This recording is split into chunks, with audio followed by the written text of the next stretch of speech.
فأعوذ بالله من الشيطان الرجيم بسم الله الرحمن الرحيم قال الله تبارك وتعالى في القرآن المجيد والفرقان الحميد ولا يغتب بعضكم بعضا أيحب أحدكم أن يأكل لحم أخيه ميتا فكرهتموه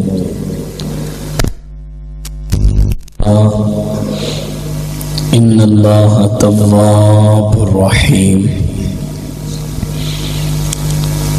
قال الله تبارك وتعالى في شان حبيبه عليه الصلاة والتسليم إن الله وملائكته يصلون على النبي يا أيها الذين آمنوا صلوا عليه وسلموا تسليما.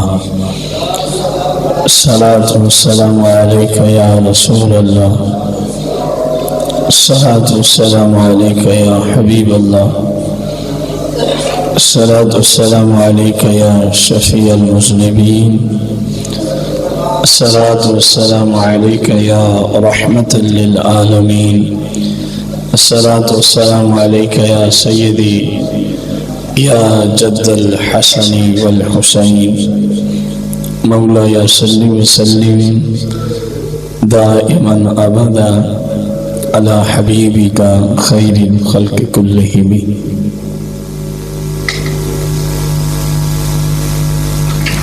حمد و صلاۃ کے بعد آج کا ہمارا موضوع جو ہے غیبت کی مذمت، غیبت کی تباہ کاریاں.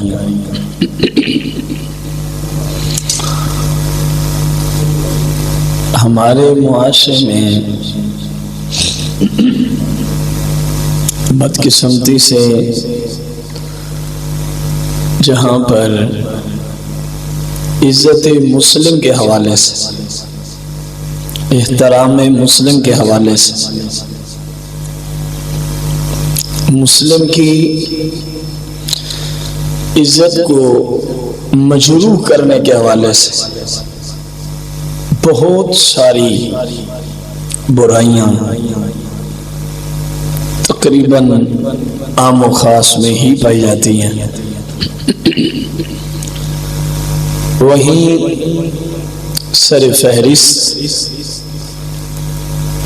مسلم کی آبرو کے خلاف، مسلم کی عزت کے خلاف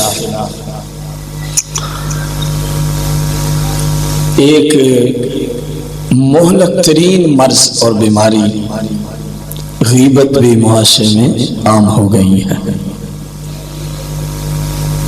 حالانکہ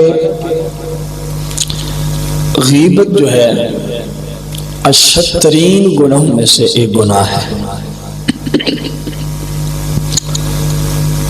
خالق لم یزل نے قرآن پاک میں غیبت سے منع فرمایا، باقاعدہ ایک مثال دے کر. اور رسول اکرم نور مجسم صلی اللہ علیہ وسلم نے کثیر احادیث مبارکہ میں اپنی امت کو غیبت جیسے شدید ترین گناہ سے بچانے کی کوشش فرمائی ہے. غیبت کسے کہتے ہیں؟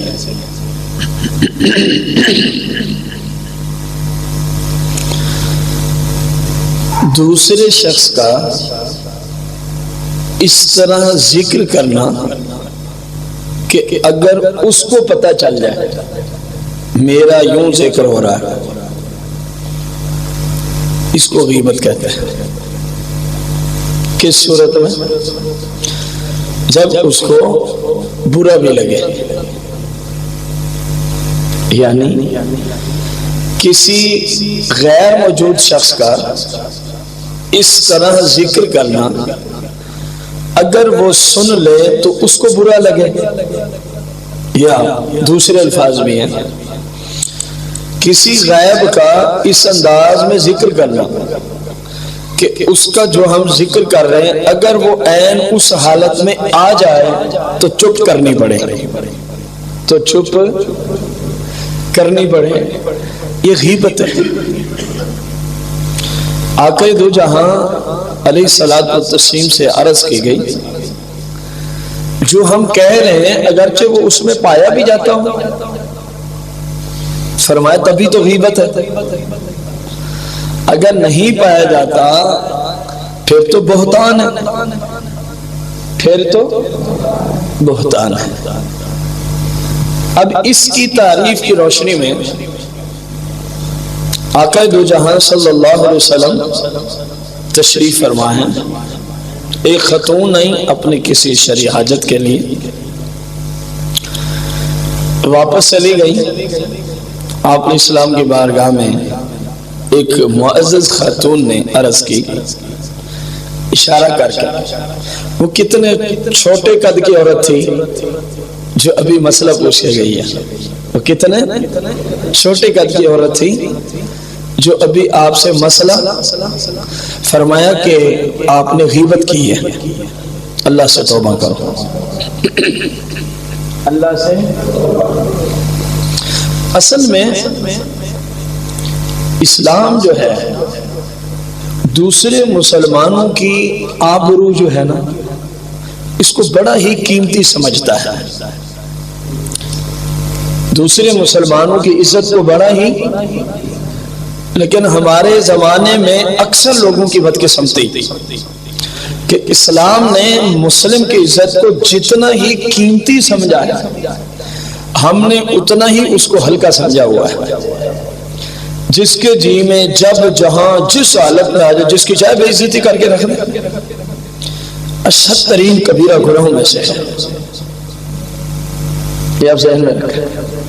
تو غیبت میں بھی حقیقت میں مسلم کی عزت مجروح ہوتی ہے، اس لیے ایک جگہ آقا دو جہاں صلی اللہ علیہ وآلہ وسلم نے غیبت کے متعلقہ یہاں تک فرمایا الغیبت اشد من الزنا، او کما قال النبی علیہ السلام، فرمایا یہ تو زنا سے بھی برا فعل ہے۔ اس پہ کلام ہوا کہ یہ کیسے زنا سے برا فعل ہے،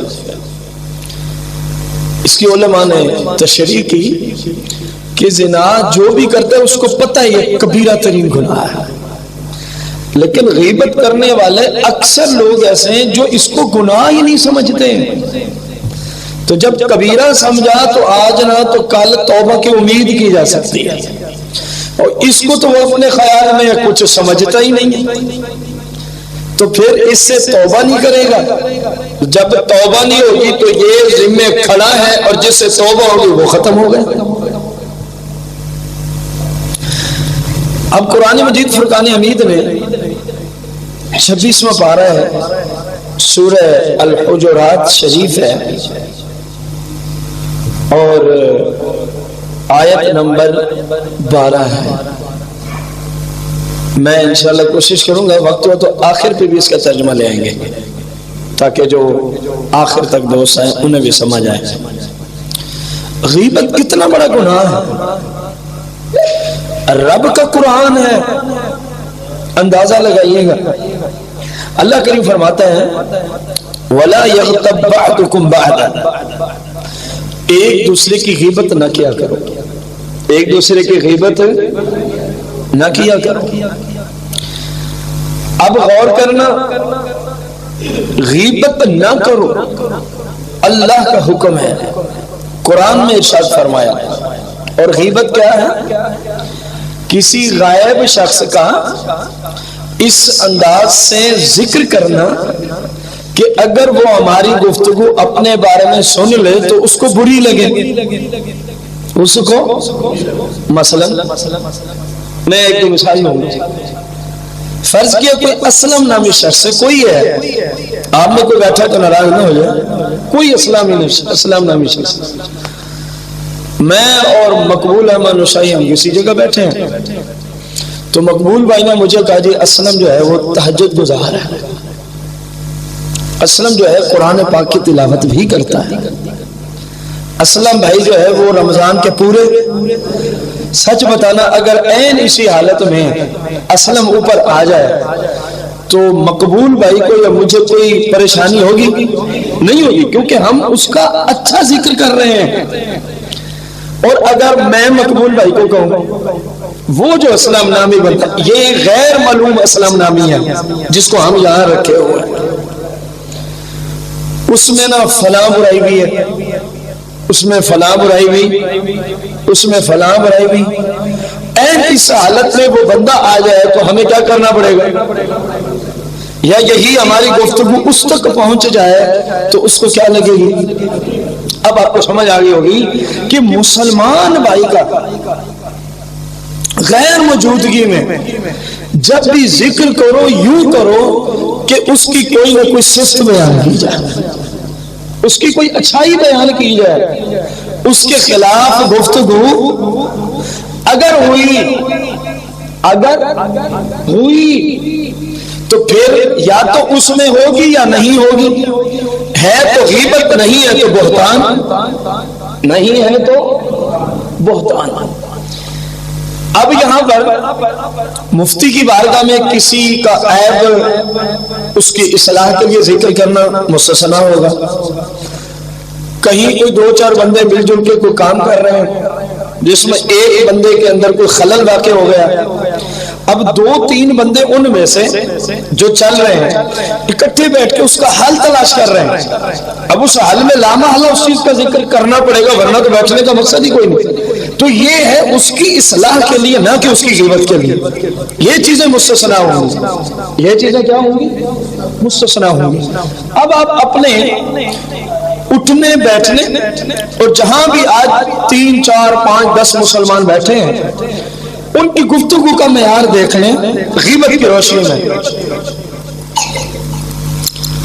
غیبت کی روشنی میں کہ اسلام اس کو کتنا برا سمجھتا ہے، اسلام اس کو کتنا برا سمجھتا ہے۔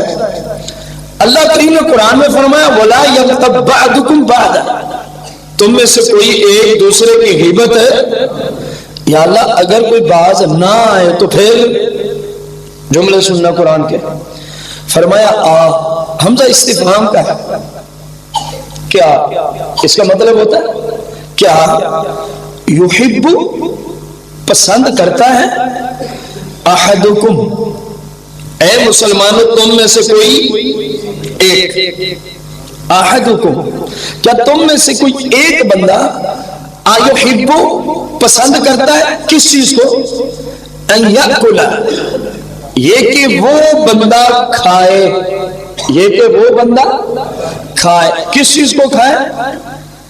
لحم اخی،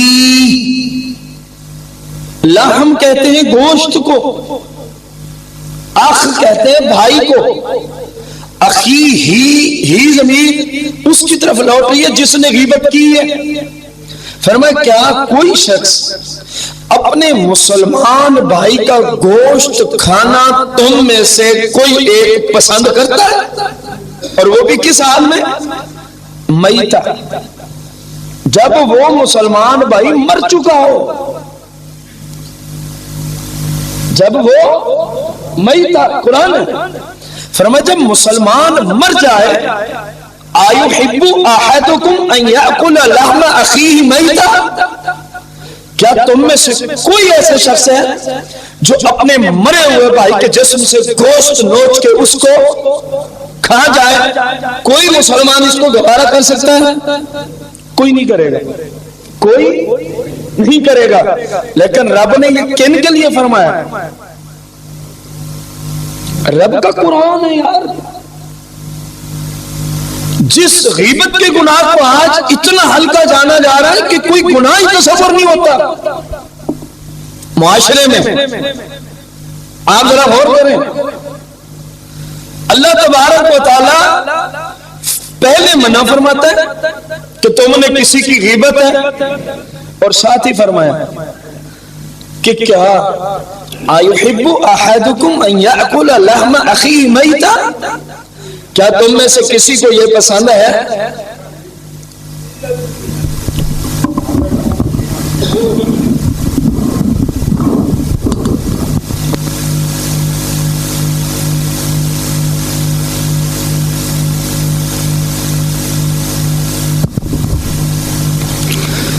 اب غور کریں, اللہ کریم پہلے کس چیز سے روکتا ہے؟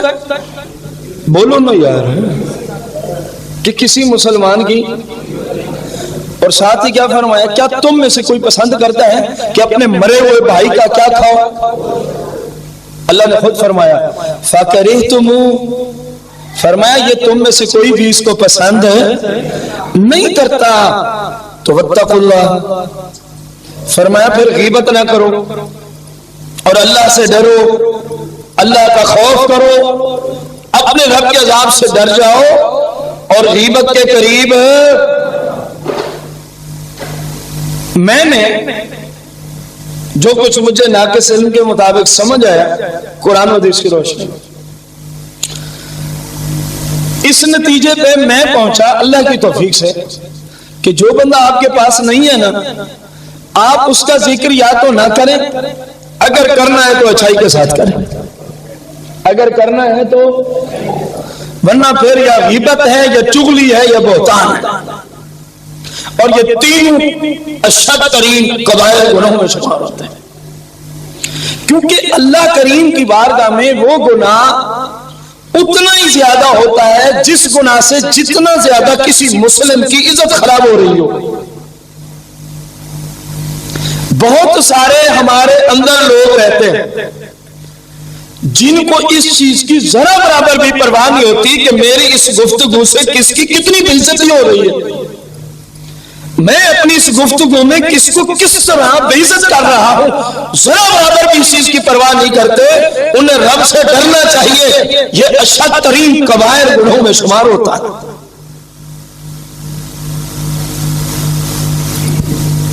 قرآن سے اوپر کوئی کتاب ہمارے پاس ہے, اب قرآن نے کہہ دیا جو غیبت کرے وہ اپنے مردار بھائی کا کیا کھا رہا ہے.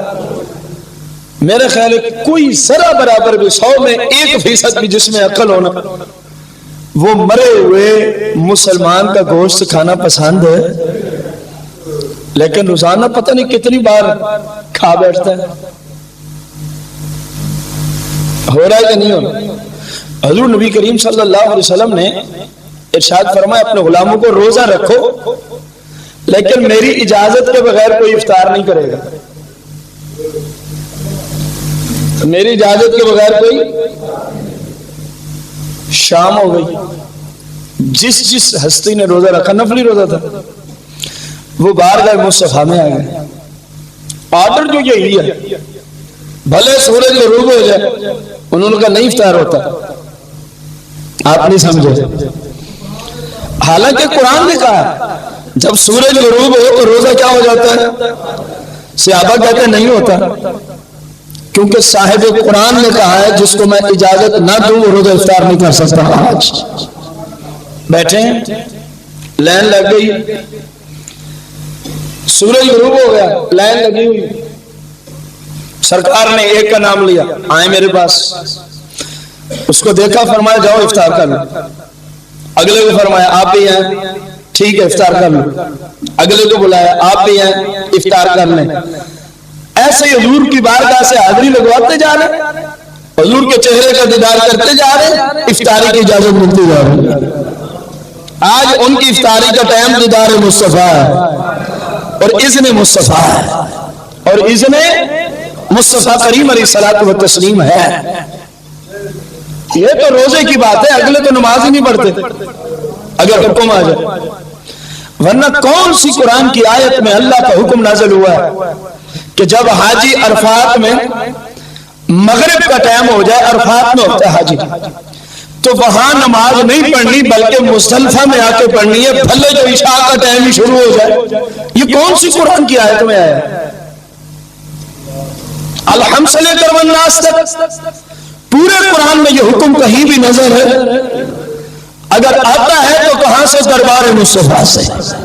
فرمایا صحابہ آج مغرب نہیں پڑھنی جب تک ہم مزدلفہ نہیں پہنچتے، مغرب نہیں پڑھنی۔ انہوں نے کہا جی جب تک مزدلفہ نہیں جاتے مغرب ہوتی ہی نہیں ہے، حالانکہ مغرب کا ٹائم تو عرفات نہیں شروع ہو گیا تھا۔ آپ سب کو پتا ہے کہ مغرب کا ٹائم شروع ہوگا تو حاجی عرفات کے میدان سے نکل سکتا ہے، پہلے باہر نہیں جا سکتا۔ پہلے باہر مغرب کا ٹائم ہوتا ہے، باقاعدہ حکومت کی طرف سے حجاج کے لیے کوئی نہ کوئی علامت پیش کی جاتی ہے کہ ٹائم ہو گیا ہے، اب چلو سارے۔ حضور نے فرمایا نماز نہیں پڑھنی، ٹائم ہو گیا لیکن نماز بھی مغرب کی جو فی الفور پڑھی جاتی ہے ٹائم شروع ہوتے ہی نہیں پڑھتے۔ جی کیوں نہیں پڑھ رہے صحابہ؟ کہا جی آدر مصطفیٰ کے لیے آج نہیں پڑھنی، آج وہاں پڑھیں گے۔ عشاء کا ٹائم شروع ہو گیا، نماز نہیں پڑھی مغرب، مزدلفہ پہنچے اب مغرب پڑھی، کیوں اب پڑھی؟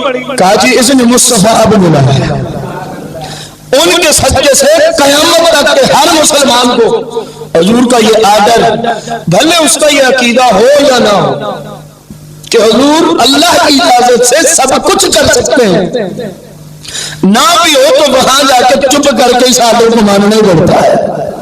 نماز سارے کہاں پڑھتے ہیں؟ مزدلفہ میں ہی جا کے پڑھتے ہیں، حالانکہ اتنی شدید اتنی رش میں عرفات سے مزدلفہ پہنچتے پہنچتے عشاء کا ٹائم شروع ہو جاتا ہے، اور لاکھوں کا مجمع کو 2-4 ہزار تو جاتا نہیں۔ تو فرمایا روزہ افطار جب تک میری جس کو ملتی جا رہی ہے وہ کرتا جا رہا ہے، ٹائم کافی ہو گیا۔ عرض کی یا رسول اللہ 2 عورتیں بھی نڈھال ہیں، انہوں نے بھی روزہ رکھا ہے لیکن بیٹھی ہیں، ٹائم تو کافی اوپر چلا گیا، نڈھال ہونے والی ہیں لیکن افطار نہیں کیا۔ کیوں؟ سورج غروب نہیں ہوا تھا، معاش ہوا تھا، کیوں نہیں افطار ہو رہا تھا؟ جی اذن مصطفیٰ نہیں ہوا۔ یہ وہ لوگ ہیں جو قطعی طور پہ جنتی ہیں، صحابہ سارے کے سارے جنتی ہیں، یہ ان کا نظریہ۔ میرے آقا کریم علیہ السلام نے فرمایا مفہوم میں انہوں نے تو افطار کر لیا ہے، أَيُحِبُّ أَحَدُكُمْ أَنْ يَأْكُلَ لَحْمَ أَخِيهِ مَيْتًا فَكَرِهْتُمُوهُ وَاتَّقُوا اللَّهَ۔ قرآن کی آیت میں آپ کو سمجھا رہا ہوں حدیث کی روشنی میں۔ فرمایا کیا کوئی اپنے مرے ہوئے بھائی کا گوشت کھانا پسند کرے گا؟ جو تو غیبت کرتا ہے وہ مرے ہوئے بھائی کا گوشت کھاتا ہے۔ فرمایا وہ تو افطار کر چکی ہے، یا رسول اللہ نڈھال ہے۔ فرمایا بلایا جائے، ان کو بلایا جائے۔ آ گئی، فرمایا ان کے سامنے تھال رکھو، بڑی ڈش تھال رکھا گیا۔ آقا کریم نے فرمایا کرو نہ کرو نہ، جب کی تو خون کے لوتھڑے نکلنا شروع ہو گئے۔ جب کرتی ہیں یہ دونوں خواتین تو خون کے، فرمایا یہ میں نے کہا تھا افطار کر لیے کیونکہ انہوں نے آج غیبت کی ہے، یہ اپنے مردار بھائی کا گوشت کھا چکی ہیں، افطار ہو گیا ان کا روزہ۔ آج ہمارا حل گیا، ہماری کوئی بیٹھک جہاں 2-4 8-10 افراد بیٹھے ہوں، شاید غیبت چوری اور بہتان سے بچی ہوئی ہو، شاید ہر جگہ دوسرے کی برائی ہے۔ جہاں 2-4 بیٹھے کسی ایک کے خلاف ہی زبان چل رہی ہے۔ اور یاد رکھنا جیسے غیبت کرنا گناہ ہے ایسے ہی غیبت کا سننا بھی برابر کا گناہ ہے۔ جیسے شراب پینا اور پلانا اور بیچنا اور گاڑی پہ ایک جگہ سے اٹھا کے دوسری جگہ تک پہنچانا، یہ سارے برابر کے گناہ ہیں۔ شراب بنانا، حالانکہ گاڑی والے نے وہ کرایہ لیا تھا ایک جگہ سے اٹھا کے دوسری جگہ، فرمایا سارے برابر کے گناہ، کیونکہ یہ بھی شراب میں معاون ثابت ہو رہا ہے، مددگار ثابت ہو رہا ہے۔ تو میرے بھائی بزرگوں، خدا اپنے حال پہ رحم کرو۔ جب کسی کو کہا جائے کہ اپنے مردار بھائی کا گوشت کھاؤ گے تو کوئی بھی کھانے کو تیار نہیں، کوئی بھی کھانے کو تیار نہیں. اور جب حال دیکھا جائے تو کوئی بچنے کو تیار نہیں. حقیقت ہے. اگر میں اس میں بھول رہا ہوں انسان ہونے کے ناطے تو مجھ سے زیادہ آپ 2 4 10 15 20 افراد کی بیٹھک میں آپ مجھ سے زیادہ بیٹھتے ہیں، تو آپ ہی بتا دیں کیا یہ نہیں ہو رہا معاشرے میں؟ کیونکہ میری حالت آپ کے سامنے ہے، ایک جگہ سے دوسری جگہ. اور اللہ کا عظیم فضل ہے، میں سمجھتا ہوں جہاں بھی 2 4 بندوں میں ہم بیٹھے ہیں تو کہیں غیبت ہے، کہیں چغلی ہے، کہیں بہتان ہے، اور یہ سارے کبیرہ گناہ ہیں. اور مسلم کی آبرو کو اسلام بہت بڑی عزت دیتا ہے، بڑا مقام دیتا ہے. ان گناہوں میں مسلم کی آبرو اور عزت پہ حرف آتا ہے، اس کی بے عزتی ہوتی ہے. اس لیے اسلام نے کہا یاد رکھنا جب تو نے غیبت کی تو سمجھ لے تو نے اپنے مردار بھائی کا گوشت کھا لیا ہے. تو نے اپنے مردار بھائی کا گوشت. میرے بھائیوں بزرگوں، کوشش کریں کہ آپ کی وجہ سے کسی کا غلط ذکر ہو ہی نہیں. ذکر ہو تو اچھا ہو، نہیں ہوتا تو ذکر اللہ کا ذکر کریں، دروسی پڑھیں، کلمہ شریف پڑھیں، سبحان اللہ و بحمدہ استغفر اللہ و اتوب الیہ ورد کریں. اذا جاء نصر اللہ والفتح، یہ سورہ جب نازل ہوئی نا تو آقا کریم علیہ السلام نے اس وظیفے کا کثرت کے ساتھ ورد شروع فرمایا تھا، سبحان اللہ و بحمدہ استغفر اللہ و اتوب الیہ. کثرت کے ساتھ آپ پڑھتے تھے فسبح بحمد ربک واستغفر. آیت میں آنا تو رسول پاک نے یہ وظیفہ شروع فرما دیا تھا کثرت کے ساتھ. اللہ اکبر کہیں، الحمدللہ کہیں. سمجھ آ رہی ہے؟ لا حول ولا قوت الا باللہ زبان سے صادر کریں، بجائے اس کے کہ ہماری زبان کسی کا غلط ذکر کرے. اللہ بھی ناراض، اپنے نام اعمال میں گناہ کبیرہ، اور قیامت کے دن ایوزا کیا ہوگا؟ اپنی نیکیاں اس کے پاس، اس کے گناہ ہمارے پلے. ایسے تو اس نے معاف نہیں کرنا. قیامت نظام ہی کچھ ایسا ہے. تو وہ کیسا عاقل انسان ہے جو کما رہا ہے اگر نیکیاں اتنے مشکل ترین دن میں کام ایسا کرتا ہے کہ وہ کسی اور کو ملے. وہ عقل مند شخص ہوگا. جو بھی ہوگا سب کو پتا ہے، جو بھی ہوگا سب کو پتا ہے. آپ ذرا غور کریں کہ قرآن مجید نے اس کا اسلوب کتنا سخت رکھا ہے. فرمایا کوئی بندہ اپنے بھائی کے مرے ہوئے بھائی کے گوشت کو کھانا پسند ہے تو فرمایا جو غیبت کرتا ہے سمجھو مرے ہوئے بھائی کا گوشت کھا رہا ہے. جو اپنے بھائی کا برائی سے ذکر کرتا ہے سمجھو وہ مرے ہوئے بھائی کا گوشت کھا رہا ہے. رسول اکرم مجسم صلی اللہ علیہ وآلہ وسلم ارشاد فرماتے ہیں ہر مسلمان پر، ہر مسلمان کی 3 چیزیں اس ایک حدیث میں حضور علیہ السلام نے حرام فرما دی ہیں. ہر مسلمان پر، ہر مسلمان کی 3 چیزیں کیا فرمائی ہیں؟ حرام فرمائی ہیں. نمبر 1 فرمایا اس کو قتل کرنا حرام ہے. نمبر 2 مسلمان بھائی کا مال ناجائز طریقے سے کھانا حرام ہے. نمبر 3 اس کی عزت کو خراب کرنا فرمایا بہت بڑا حرام ہے، بہت بڑا حرام ہے. آپ ذرا غور کریں، اس کی تھوڑی سی آواز سن لیں. آپ ذرا غور کریں، آقا دو جہاں صلی اللہ علیہ وسلم فرما رہے ہیں قتل کرنا، اونچی بولیں، قتل کرنا، کسی مسلمان کا ناجائز طریقے سے مال کھانا، سمجھ آ رہی ہے؟ اور تیسرا کسی کی عزت کو، یہ بھی. تو ان سارے کاموں میں مسلمان کی عزت کیا ہوتی ہے؟ خراب ہوتی ہے نا. اس کے خلاف جب بات ہوگی تو اس کی عزت خراب کی ہم نے. جب اس کو گالیاں بکی ہم نے تو اس کی عزت خراب کی ہم نے. جب 2 4 10 بندوں کے اندر خطا کسی سے بھی ہو جاتی ہے اس کا یہ مطلب نہیں ہے کہ آپ کے پلے جتنا کچھ زور ہے سارا ہی اس کے اوپر آپ لگا دیں، اس کی بے عزتی کر دیں۔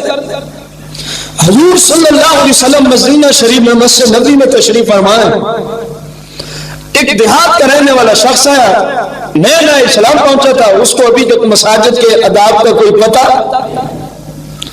اس کو حاجت ہوئی تو اس نے مسجد کے ایک حصے میں پیشاب کر دیا، بول کر دیا۔ اب دیکھو کتنی بڑی خطا تھی، غور کر رہے ہیں کتنی بڑی، مسجد کے حصے میں بول کہتے ہیں چھوٹے پیشاب، مسجد کے حصے میں بول کر دیا، لیکن کیا کمال انداز ہے سمجھانے کا۔ فرمایا اس کو پتہ نہیں ہے جگہ کو دھو دو، اس کو کچھ بھی نہیں کہنا۔ آپ اپنی سیرت پہ غور کریں مجھ سمیت، کیونکہ شریعت سب کے لیے یکساں ہے، کہ کہیں کوئی مل کا مالک ہے، کوئی فیکٹری کا مالک ہے، کارخانے کا ہے، کسی دکان پہ ہے، اس کے ماتحت کوئی بندہ ہے، کسی وقف کے ادارے میں ہے، 2 4 10 بندے مل کے نظام کو چلا رہے ہیں، کہیں بھی ہے، ہر بندہ اپنے گروان میں جھانکے، ظاہر ہے جو ہمارے ساتھ چل رہے ہیں وہ بھی ہمارے جیسے انسان ہی ہے۔ اگر ہم سے غلطی ہوتی ہے تو اس سے بھی غلطی ہونا ممکن ہے، کہیں ایسا تو نہیں ہے کہ غلطی پہ ہم لال پیلے ہو گئے، غلطی پہ ہم نے پورا جناب محلی سر کو اٹھا رکھا جہاں بیٹھے منہ مکان، اس قدر چیخ کے ہم اس کی بے عزتی کر رہے ہیں، اس قدر چلا کے ہم اس کے خلاف باتیں کر رہے ہیں۔ زیادہ سے زیادہ آپ نے ملازم رکھا ہوگا نا، ماہانہ آپ اس کو تنخواہ دیتے ہوں گے، اس سے بڑی درجے کی مملوکیت جہاں ثابت ہوتی ہے غلام، ایسا حشر تو غلام کے کرنے کی بھی اجازت نہیں ہے۔ اگر آپ اس کو تنخواہ دیتے ہیں تو ماہانہ آپ اس سے کام بھی تو لیتے ہیں، سمجھ آ رہی ہے کہ نہیں آ رہی؟ اور بسا اوقات ایسا ہوتا ہے کہ تنخواہ بھی نہیں ہے پھر بھی اس کی بے عزتی ہو رہی ہے، آخر کیوں؟ اس کا جرم کیا ہے؟ خطا کا یہ مطلب ہے کہ آپ اس سے اتنی سی خطا ہوئی، آپ پورے 20 مرلے کے مکان سے بھی بڑی غلطیاں کریں، اس کی بے عزتی کرتے ہوئے، یہ کون سا اسلام ہے؟ اشد ترین کبیرہ گناہ ہے۔ حضور نے فرمایا میں نے اپنی امت کے ہر فرد کی عزت تمہارے اوپر خراب کرنا کیا کر دیا ہے؟ حرام کر دیا۔ رسول اکرم نور مجسم صلی اللہ تعالی علیہ وآلہ وسلم ارشاد فرماتے ہیں، قال النبی صلی اللہ علیہ وسلم ایاکم والغیبہ فإن الغیبۃ اشد من الزنا، او کما قال نبی علیہ السلام۔ ایاکم والغیبہ، اس کا مطلب ہوتا ہے میرے امتیوں غیبت سے بچ کے رہنا۔ ایاکم والغیبۃ، اس کا مطلب کیا ہوتا ہے اپنی زبان میں میرے امتیوں غیبت سے، فإن، کیونکہ فإن الغیبۃ، کسی مسلم کی غیبت کرنا، اشد من الزنا، فرمایا زنا سے بھی سخت ترین گناہ ہے، زنا سے بھی سخت ترین گناہ ہے۔ ذرا غور کیجئے گا، آقا دو جہاں علیہ السلام سے حضرت انس رضی اللہ عنہ روایت کرتے ہیں، فرماتے ہیں آپ صلی اللہ علیہ وسلم فرمایا معراج کی رات جب میں معراج پہ گیا، اللہ تعالیٰ کے حکم سے سبحان الذی اسری بعبدہ لیلا من المسجد الحرام الى المسجد الاقصی، میں معراج پہ جب گیا،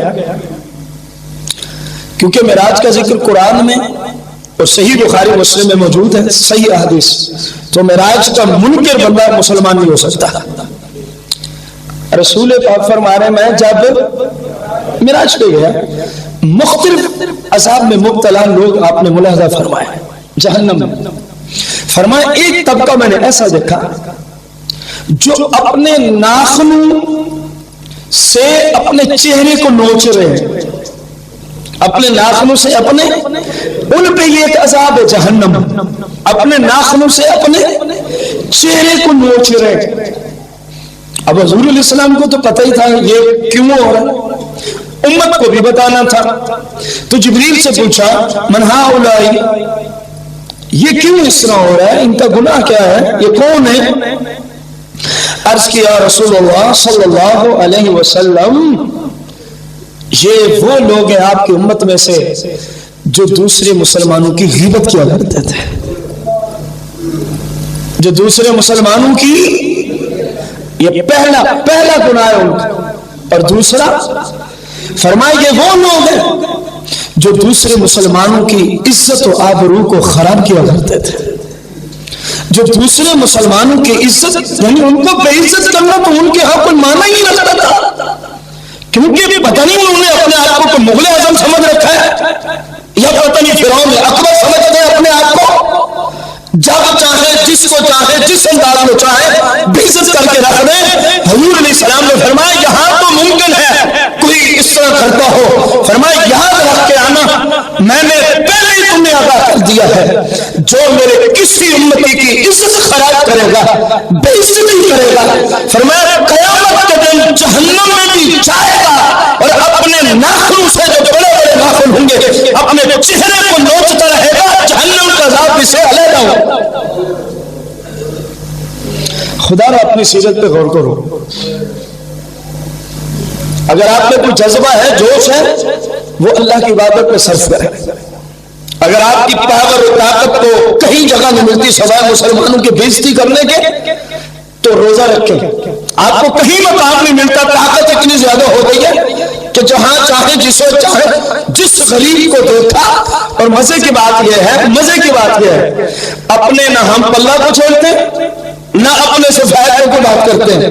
کرنی بھی اس کو ہے جو اپنے سے کمزور ہوگا، جو اپنے سے بےعزتی اسی کی ہوتی ہے معاشرے میں. ہم پلہ کی کریں تو ایک ہی جگہ اگلا 10 نہیں اسی کرے گا اس کے منہ پہ. اپنے سے کبھی کی کرے تو امید نہیں ہے کہ ایسا قدم اٹھائے. تو کیا کمزور مسلمان کا یہ جرم ہے کہ وہ آپ کی عزت کرتا ہے؟ اس ظلم کی اس کو سزا دی جا رہی ہے.